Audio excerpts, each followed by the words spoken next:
we're live. I just don't know where.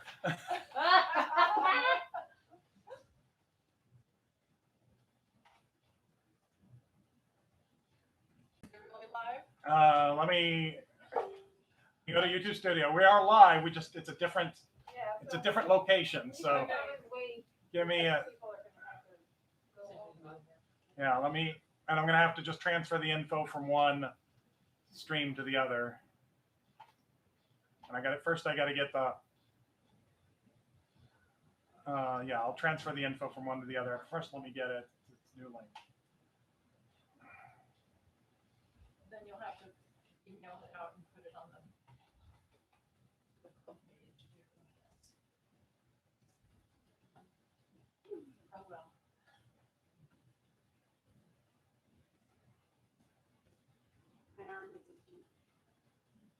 Oh, I think that's what that is. oh, okay. The booster. Yeah. And it was a while ago, so it's kind of interesting that, you know. I had got a spider bite 16 months ago that still itches. All right. Yeah. We are technically live. I just don't know how we want to, what parameters of discussion, but no one is watching at the moment. So, Yeah, that's but it will be permanently recorded. permanently on the internet.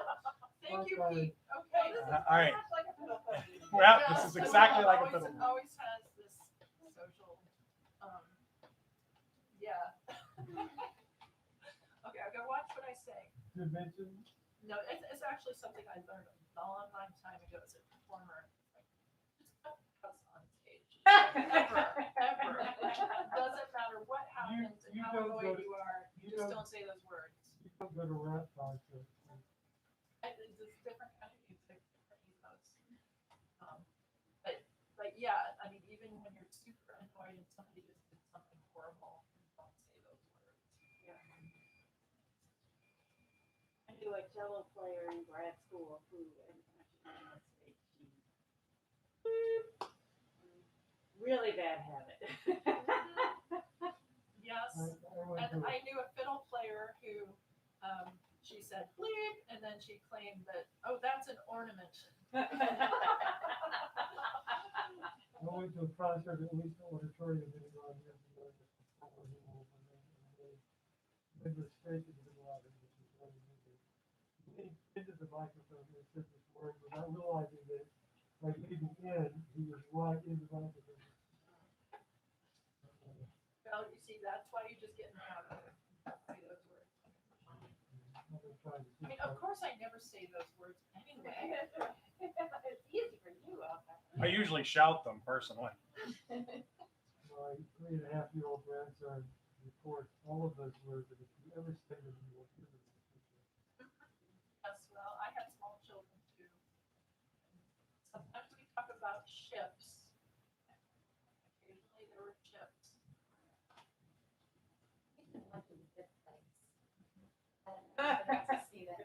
I saw like part of the first season. That is a brilliant show. It's a brilliant show. What's it called? The Good Place. The Good Place. It is so good. It's so worth watching. But anyway, in The Good Place, when you try to say one word, for example, is fork. Sugar, obviously, but fork is a common one. in it. Sounded like your camera just cool. No! Yes, it did. No!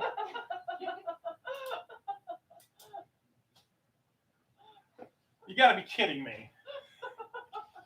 Last winter, my grandson. All right, it's back on. We're back on. Are we on? We are on. We are on and we are live and no one is watching. So Okay. I don't know what you want to do with that. And we're like 15 minutes into it and it's all garbage So- so far. So basically like a regular, we've recaptured. It's Okay. spontaneity. Right. Well, this is a typical fiddle club after all. Is it okay for me to start like for real? I think because people can always scroll back to the beginning, listen to the nonsense. Okay. And then- All right. So this is our first fiddle club meeting in this format since the pandemic started. This is our first hybrid meeting. There are live musicians here with their instruments. Everybody say something. Hey, hello. Yeah, see that I'm not alone in my own living room this time, but I'm I'm still going to be doing similar things that I've been doing to all the other workshops, only this time I get to have a few people to react to it, which is kind of more exciting.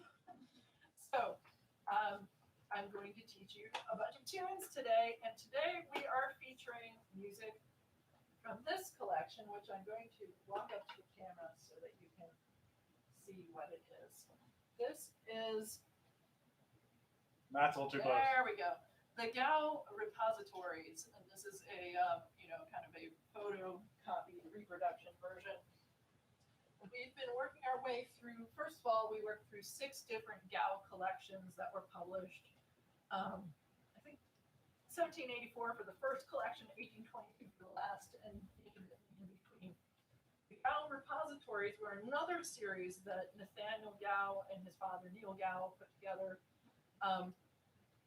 In this case, with the first repository published in 1799 and the last, I don't know, they kept being republished. They were still being published in 1839, although I don't think he waited that long. There are 4 repositories. We've been working our way through them, and this is a feature of the 3rd repository. And let me tell you, the 3rd repository is one of my personal favorites. It's got so many good tunes in it. We have probably, there are probably at least 2 dozen Gow Repository, 3rd repository tunes already in Fiddle Club amongst the various books. And I was still able to come up with a whole set of tunes we haven't done yet from the 3rd repository. So there's no lack of really good tunes in this collection. And just to be clear, these are not necessarily tunes that the Gows wrote. They are tunes that the Gows collected and thought were worth presenting. The Gow repositories all have this same basic format where they have a section of like listening music, performance pieces, things that might be played not for dancing, and then a second section, which is most of the tunes, that is mainly strass bass and reels and some jigs, some slip jigs, oddball things. So the first section is where you're going to find the slow airs and marches and other things that wouldn't be used on the dance floor. And the second one has a bunch of pieces that include pieces with a special symbol that says maybe played slowly when not danced. And there are also all these curious little notes in various places. Gow Repository 3 is also the place where Gow introduced a lot of tunes by Daniel Dow. We actually featured Daniel Dow in a workshop in the past, and I'm going to do them again sometime because I now have access to a lot more of Gow's original tunes. But we'll get them not through Gow, but from Gow's own collections. And we do that. So let's learn a tune. The first tune that I want to teach you is one that's fairly well known, and when I noticed that it was in here, I thought, oh, surely this has already been done in Fiddle Club. And then I looked in my index and I haven't done it. I was shocked. So this is the tune. It's called Roaring Jelly. And it's the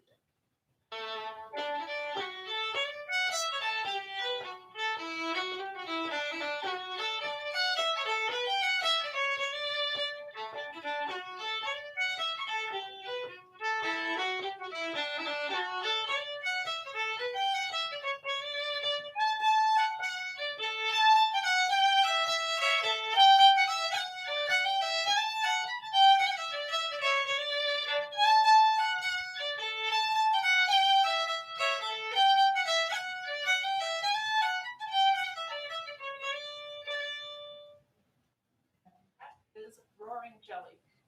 Roaring Jelly is widely known. It's played throughout Scotland, throughout Ireland. It's played at contra dances, basically anywhere that people play these kind of fiddle tunes, it shows up. So it has other names. The most common other name for it is Smash the Window. There's a story going around that Roaring Jelly refers to blasting jelly, lignite. Is it or yeah? Anybody know? No. Anyway, so there's, I I'm gonna pretend that I know how to say that word, pronounce it. But so there's, I think, as with any tune that's both in the Scottish and Irish repertoire, there are people who debate, well, is it really Scottish or is it really Irish? And the answer is not really known. The first published Irish version of this tune appears in 1867, but that really means very little because it could have been there, floating around in Irish playing for decades or even a century before somebody wrote it down and published it there. So just the fact that it's published in a Scottish publication, Gow is the first publication of this tune. That doesn't mean that it wasn't already existing and well known. And that's kind of the point of a lot of the tunes in the Gow Repository, is that these are tunes that people play and want to play. So they're not necessarily looking for the most obscure, unique tunes so much as providing a collection of great stuff. So let's start.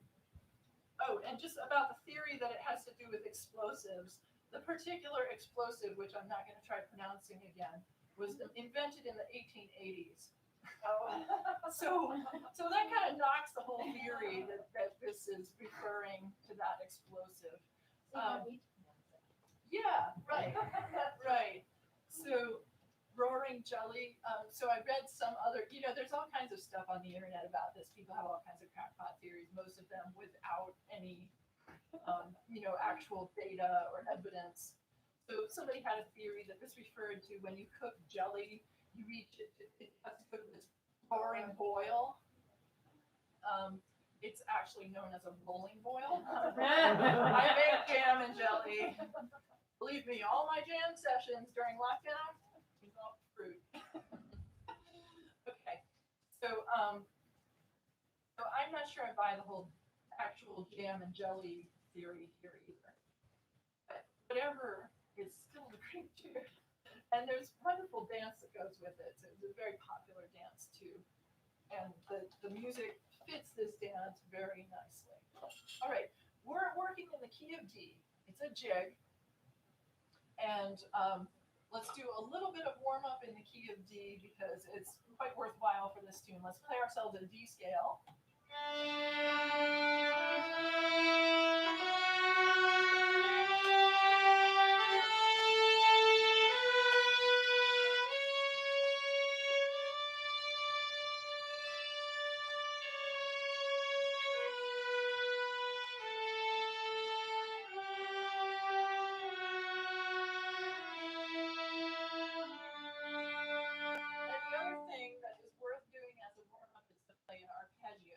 Arpeggio is always the first, third, fifth notes of the scale. In this case, it's D, F sharp, and A. We'll do it in 2 octaves.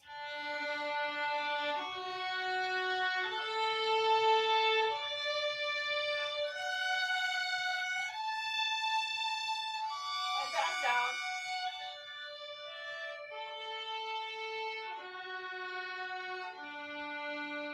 And yes, of course, if you want to play the high D, you can. We won't be using it in this tune. That's why I left it out. Thank you. All right. The pickup note for this tune is a low A. So you'll have to find the pickup note. I don't care if you want to play the high A as a pickup note. I will not issue citations. So with that A pickup, this tune works in sections linear, right up and down the scale. That's why we practice the scale. And in sections by arpeggio, which is why we practice that. So right at the beginning, we're going to play a little linear feature where we just go right up and down the scale.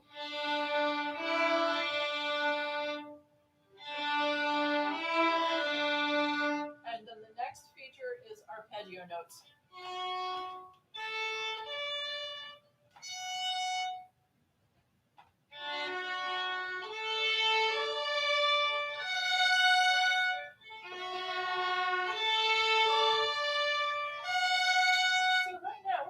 Bar lines and beat lines and stuff. Let's put it together a little more coherently. That linear bit.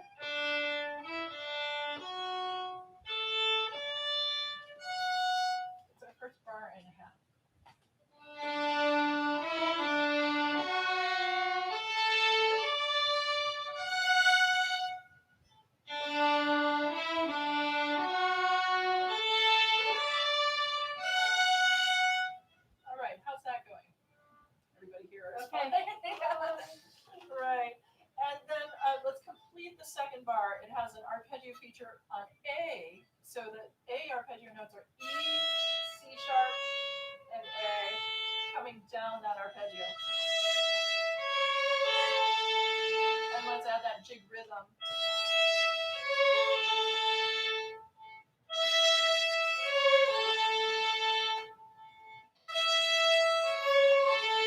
Let's tie it together with what we already did. So that will be this.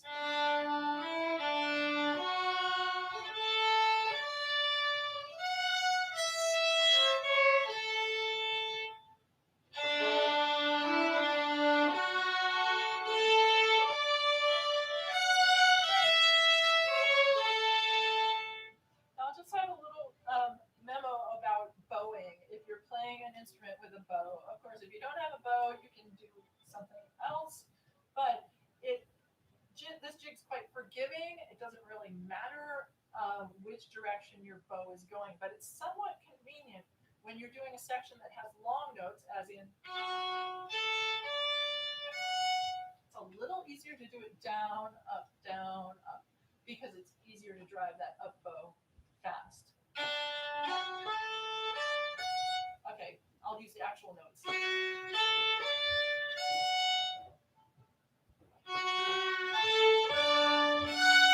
So if I can manage it, I try to make that be down bow, up bow. If it doesn't happen that way, it's not the end of the world. So our first two measures was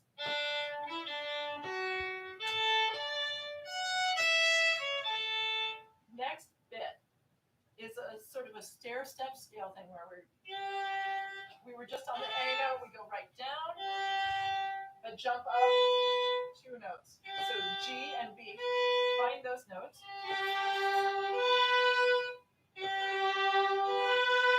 Next pair is 1 note down on both sides, both the lower and higher note. So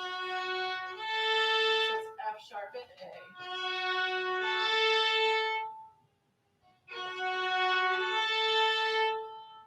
Next note is the next one down. But it doesn't skip a note because this section's linear. So right up the scale and down.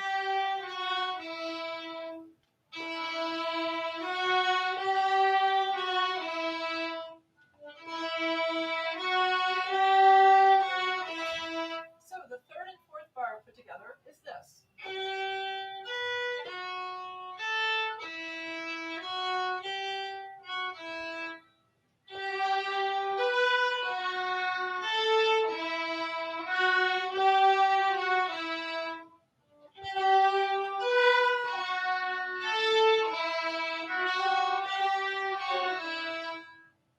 Okay, how's that going?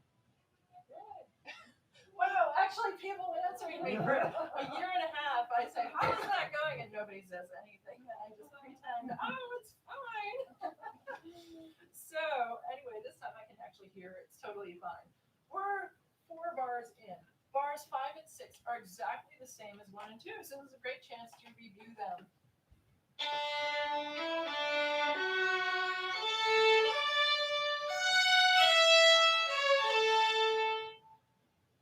Okay, perfect. Let's do the ending. Bars 7 and 8. This is one of those jig cliche endings. It's like, what do they call that for TV shows? It's like a trope. I don't want to, cliche sounds too much like it's bad. This is actually a really good one. But it's a standard ending, and it does this jump of interval. In this case, it's from a B note to a G note. It's this big jump. And right down the scale.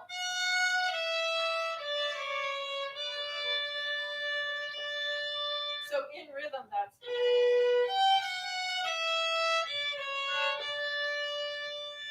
Let's all do that.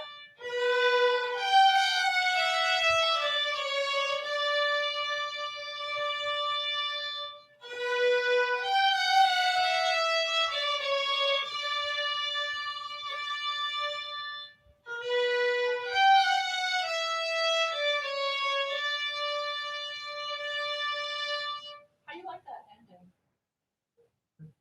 If I were going to write my own jig, I'd try to include an ending like that. It's way more interesting than some of these other endings there.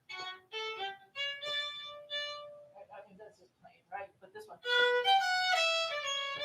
yeah, it's got style. I really think so. I have an easy question. Yeah. Will everything on the 27th? Oh, this is a good question. He's asking, can you lilt or do you lilt every single triplet? Yes, because I consider I like this. that, yeah. I mentioned how this tune has a dance. Yeah. So anything that I play for Scottish country dancing, I put some lilt in it. There are some session playing styles where you don't lilt much. And Big Breton jigs, they don't lilt much. But I think that in general, I just put the lilt on the jig, unless there's a reason not to.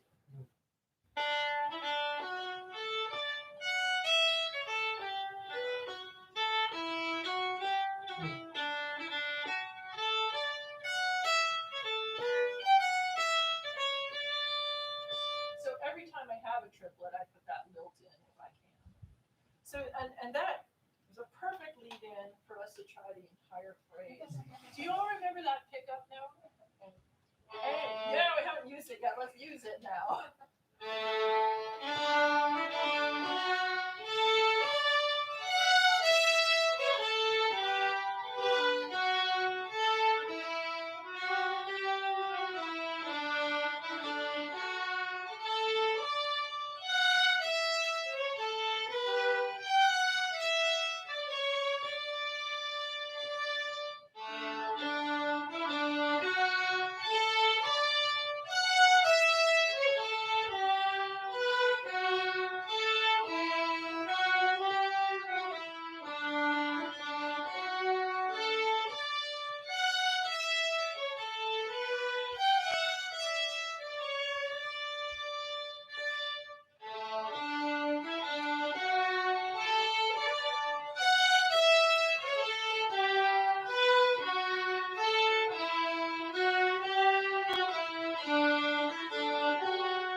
Okay, we'll get more chance to practice that when we put the whole thing together.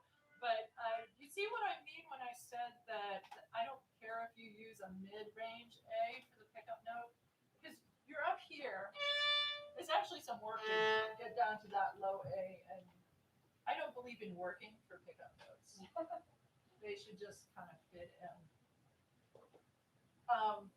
Let's go on to the next part. So the next part, we just ended here. We're going to be working up high, and we're doing a series of descending arpeggio notes. So our pickup note for the B part is a high A. And then we're going to descend arpeggio-wise. So A, F sharp, and D.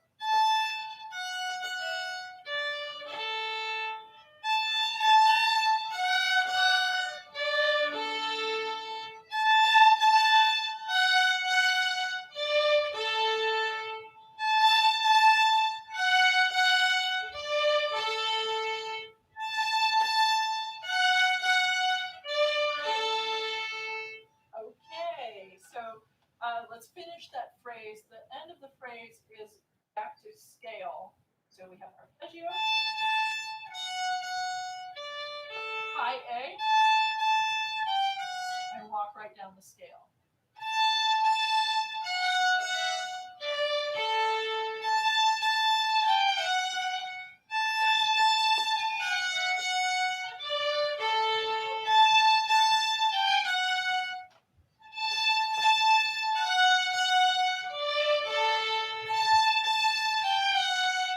Next phrase is again arpeggio coming down, but it's on the A arpeggio with a G note. G to start it out, so it's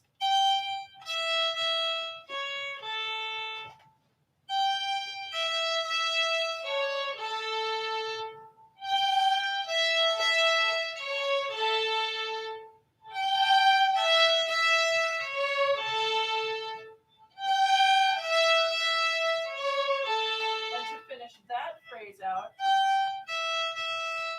back up to the high G and scale.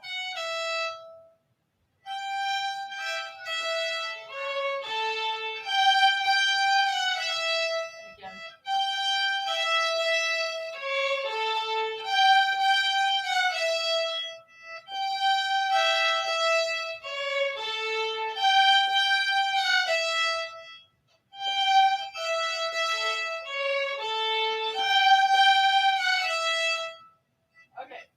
far, so good? Yay! Oh, and they're answering. Oh my gosh, this is so exciting. All right, we're almost to the end of the tune. The end of the tune has a climbing the staircase type of figure. So we just had, and there we are on the E note. We're going to go up to the F sharp and skip down to the D. So find those two notes. And the continuing figure is that interval bumped up one note each time. So we have F sharp D, and then G E, and then A F sharp, and the next note is B. But the pattern doesn't continue. But let's do that much.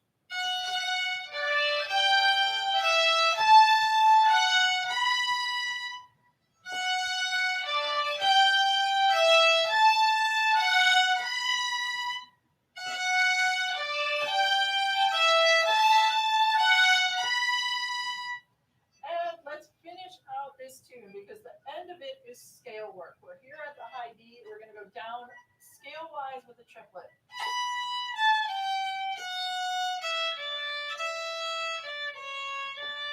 So everything is just moving by one note of the scale.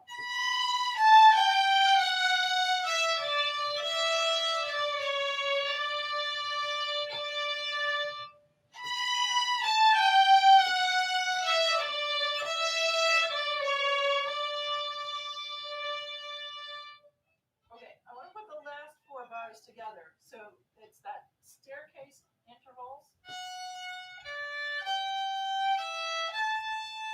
And then scale.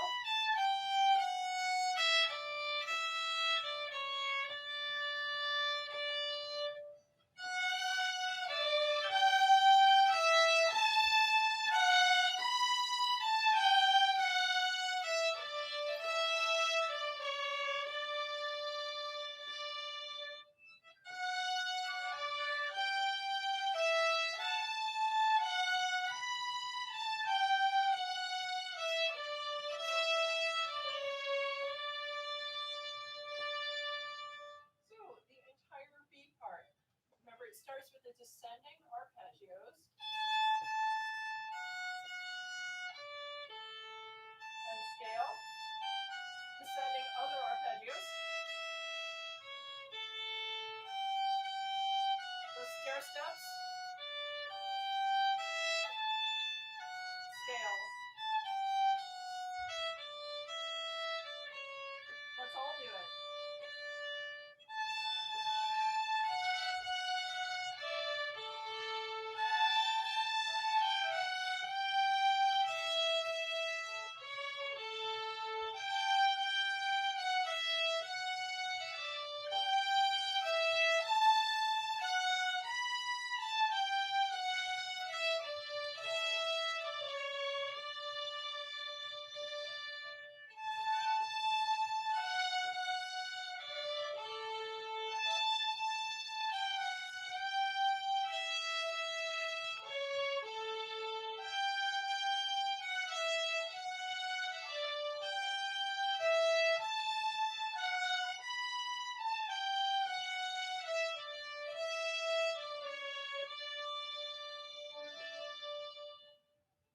Okay, how about the whole tune? All right. How did it start? Well, the pick Low up- A, yeah, right. Yeah, okay. So let's go ahead and do it. And each part repeats, so you get a second chance. We'll start it at that same pace, but then we'll start to pick it up as we repeat it.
Anything else?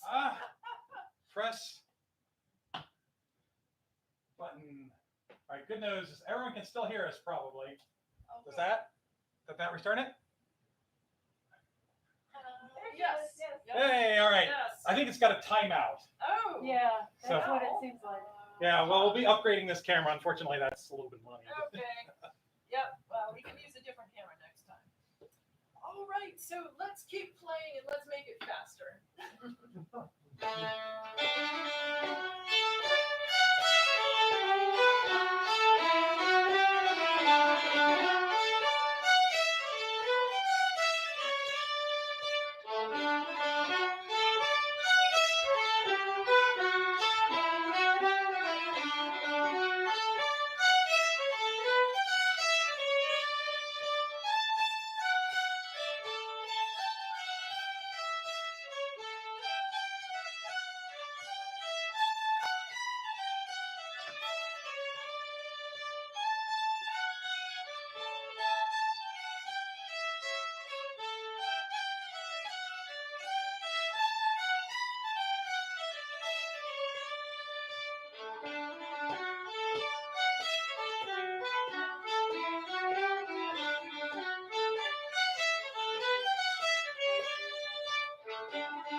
And that was dancing tempo.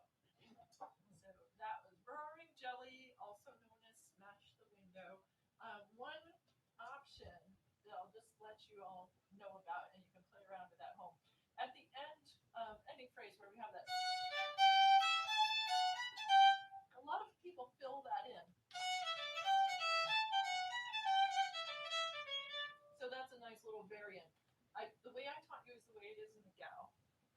So in the Gow Repository, they leave that space. But lots of versions floating around there that fill them in. But where they don't fill in is nobody's going to be playing. They're not going to fill it in there. There's going to be strictly arpeggio there. That's really kind of signature part of this tune. Okay, so that is Roaring Jelly.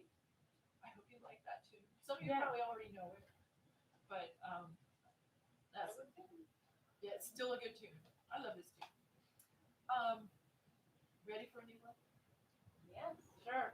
How? Yeah, that's the only correct answer, right? Of course. Sure.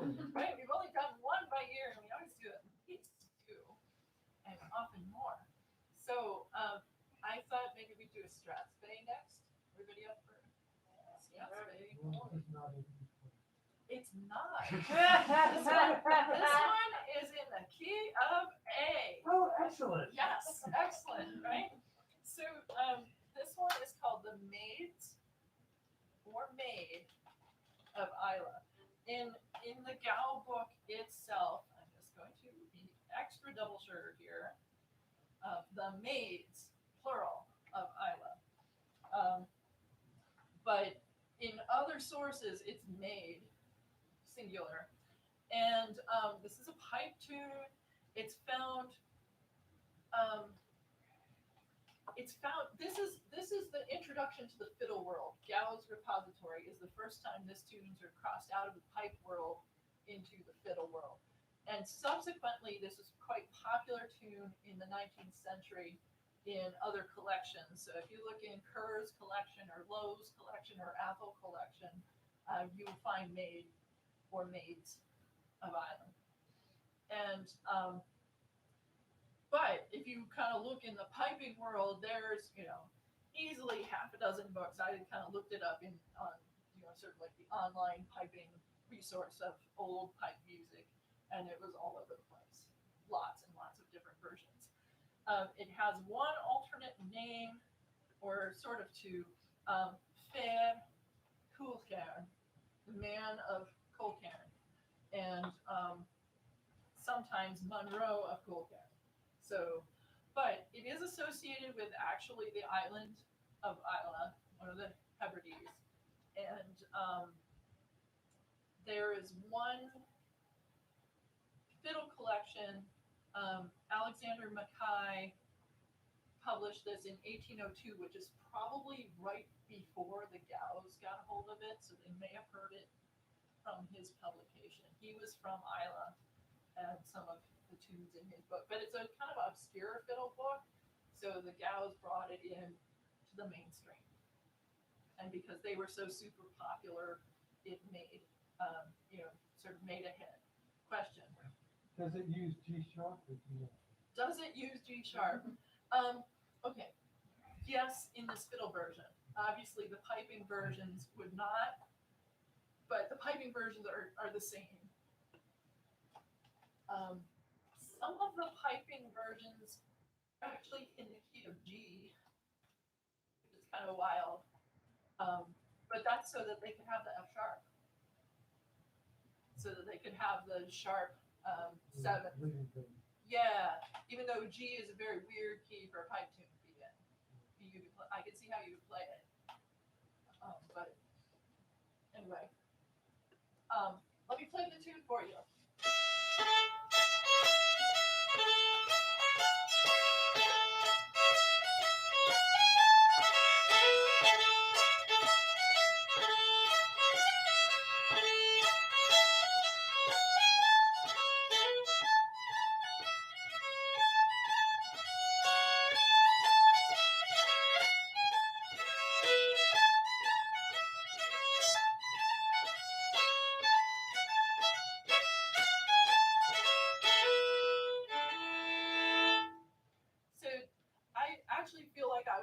That too slowly.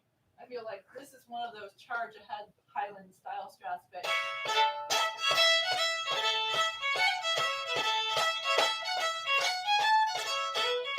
That's kind of like the tempo that it feels comfortable to me. But let's not go there now. Let's learn it first. So it's in the key of A. When we find any G's in this, they'll be G sharp. And it has a lot of repetition, which makes it both hard and easy to learn by ear. So let's learn, I'll just tell you, the pickup note is C sharp. Let's find it.